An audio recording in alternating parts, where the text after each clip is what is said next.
Hello guys, welcome back to your own channel The Trade Zone. I hope you all are doing well.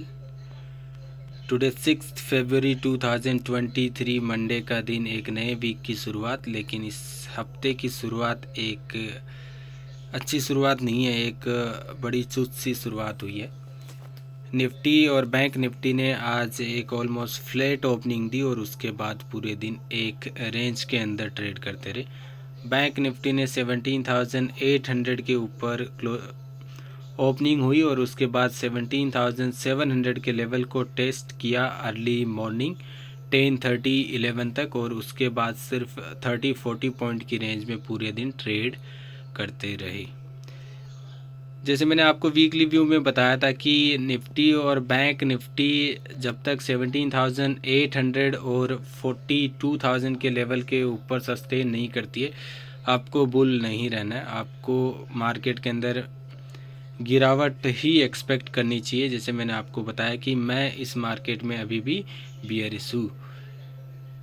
Friday को 17,800 के level को Nifty ने sustain किया था और उसके ऊपर एक अच्छी क्लोजिंग भी दी थी, लेकिन आज वो सस्टेन नहीं कर पाया और 17,750 के लेवल पे आज का क्लोजिंग है।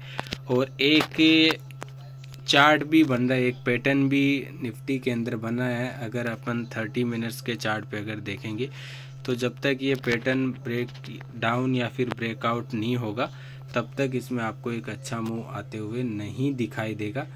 चलिए देखते हैं कि क्या है पैटर्न। ये पैटर्न का क्या नाम है, आप मुझे कमेंट में ज़रूर बताइए। ये एक प्रॉपर पैटर्न नहीं है, लेकिन एक अगर देखा जाए तो एक पैटर्न है। तो जब तक 17,600 के लेवल और 17,800 के लेवल आप इस पैटर्न के थ्रू देख सकते, ये नहीं टूटते, मार्केट इस रेंज के अंदर रहने वाला है। और जब ये एक बार ब्रेकआउट या फिर ब्रेकडाउन हो जाएगा फिर एक अच्छा मूव अपन एक्सपेक्ट कर सकते हैं। तो बात करते हैं कि कल के लिए क्या important breakout and breakdown levels रहेंगे। तो निफ्टी के अंदर ब्रेकआउट लेवल होगा 17,800। अगर 17,800 के लेवल ब्रेकआउट होते फिर हमारा फर्स्ट टारगेट होगा 17,900 and second target will be 18,000 and breakdown level will be 17,700। अगर 17,700 के लेवल्स अगर ब्रेक डाउन होते हैं तो फिर हमारा फर्स्ट टारगेट होगा 17,600 and second target will B 17,500। अगर आपने अब तक हमारे YouTube चैनल को सब्सक्राइब नहीं किया तो चैनल को सब्सक्राइब करना ना भूलें and smash the like button. और उसके साथ में अगर अभी तक आपने हमारे टेलीग्राम चैनल को ज्वाइन नहीं किया तो आप टेलीग्राम चैनल ज्वाइन कर सकते। डिस्क्रिप्शन के अंदर लिंक दिया हुआ है और आपको वहाँ पे मार्केट के लाइव आवर्स में आपको अपडेट मिलती रहेगी, रिजल्ट जो स्टॉक के रिजल्ट आते हैं उनके बारे में, और मार्केट में आपको क्या मूव आते हुए दिखाई दे सकता है अपसाइड या डाउन साइड, उसके बारे में आपको इन्फॉर्मेशन हम रेगुलरली अपडेट करते हैं। और साथ ही में हम लोग एज ए डेमो ट्रेड भी प्रोवाइड करते एवरी ऑल्टरनेटिव डेज। तो आप हमारा टेलीग्राम चैनल भी ज्वाइन कर सकते हैं। बैंक निफ्टी भी ऑलमोस्ट एक फ्लैट ओपनिंग हुई और उसके बाद एक अच्छा मूव ऐसा लगा कि बैंक निफ्टी एक अच्छा मूव देगा 41,700 के लेवल के ऊपर अगर सस्टेन हुआ तो। लेकिन बैंक निफ्टी 41,700 के लेवल को ऑलमोस्ट टेस्ट किया था और उसके बाद बैंक निफ्टी ने डाउन साइड मूव आना स्टार्ट किया, लेकिन 41,300 के लेवल को ब्रेक डाउन नहीं कर पाए। आप देख सकते हैं कि ये 30 मिनट्स का कैंडल है। ऑलमोस्ट ये 1 2 3 4 5 6 7 8 9 10 11 कैंडल्स है जो एग्जैक्टली 41,300 के लेवल से रिवर्सल दिखा रही थी, लेकिन ब्रेक डाउन नहीं होता।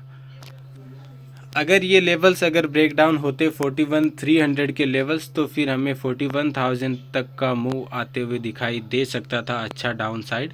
लेकिन ये ब्रेक डाउन नहीं हुआ। निफ्टी की तरह बैंक निफ्टी भी आज एक रेंज में ट्रेड करती रही, लेकिन बैंक निफ्टी से मेरी एक काफ़ी अच्छी एक्सपेक्टेशन थी कि आज बैंकिंग सेक्टर में एक काफ़ी अच्छा मूव आएगा, अपसाइड मूव, लेकिन वो नहीं आया। और क्यों आएगा वो मैंने आपको ऑलरेडी बताया था कि फाइनेंस मिनिस्टर की प्रेस कॉन्फ्रेंस के बाद मुझे लगा कि बैंकिंग सेक्टर में एक अच्छा मूव आ सकता है। जो काफ़ी सवाल उठ रहे थे बैंकिंग सेक्टर के ऊपर, उसकी वजह से उसमें एक अच्छा मूव आ सकता है, लेकिन अनफॉर्चुनेटली वो नहीं आया और निफ्टी और बैंक निफ्टी दोनों ही रेंज में ट्रेड कर रहे थे। अब बात करते हैं कि breakout and breakdown levels क्या रहेंगे कल के लिए। तो ब्रेक डाउन लेवल होगा 41,200। अगर 41,200 के लेवल्स अगर ब्रेक डाउन होंगे तो फिर हमें first target 41,000 and second target 4,800 and third target will be 4,600 and breakout level will be 41,500। अगर 41,500 के लेवल्स अगर ब्रेकआउट होते तो फिर हमें first target 41,700 and second target will B 42,000। ये लेवल आपको कल आते हुए दिखाई दे सकते हैं अगर निफ्टी और बैंक निफ्टी अपने रेंज को ब्रेकआउट करती है तो। जब तक ये रेंज के अंदर ट्रेड करिए आपको कोई भी एक अच्छा अपॉर्चुनिटी नहीं मिलेगा ट्रेड करने का, लेकिन जैसे ही इस रेंज के बाहर अगर निकलती है तो फिर आपको एक अच्छा मूव आते हुए दिखाई दे सकता है और एक्सपेक्टेड है कि आपको डाउन साइड मूव आते हुए दिखाई देगा। अब अगर बात करूँ तो करंट जो मार्केट का सिनेरियो है अभी भी बियरिश है और मुझे लगता है कि बैंक निफ्टी के अंदर और निफ्टी के अंदर एक अच्छा डाउन साइड फॉल आने वाला है। ये वीक के अंदर आपको वापस 40,000 के लेवल और निफ्टी के अंदर 17,400 के लेवल श्योर आपको टेस्ट होने चाहिए। काफ़ी स्टॉक है जिन्होंने एक अच्छा ब्रेकआउट भी दिया और मैंने ऑलरेडी वो शेयर भी किए थे स्विंग ट्रेड के तौर पे, जिनमें आज हमारा एक Mahindra and Mahindra financial services जिसने ऑलरेडी 10% का अपर सर्किट में आज लॉक हुआ। तो आप देख सकते हैं एक दिन के अंदर आपको 10% का एक अच्छा स्टॉक मिला था, जो मैंने आपको कल ही ऑलरेडी दिया था 3 स्टॉक में से, उसमें आपको एक स्टॉक ने आज ही 10% का अपर सर्किट लगाया है। तो अगर आप हमारे रेगुलर चैनल को फॉलो करते हो तो आपको ऐसे ही अच्छे स्टॉक आपको मिलते रहेंगे जिन पे आप पैसा कमा सकते हैं। Thank you for watching this video. Have a nice day and happy trading.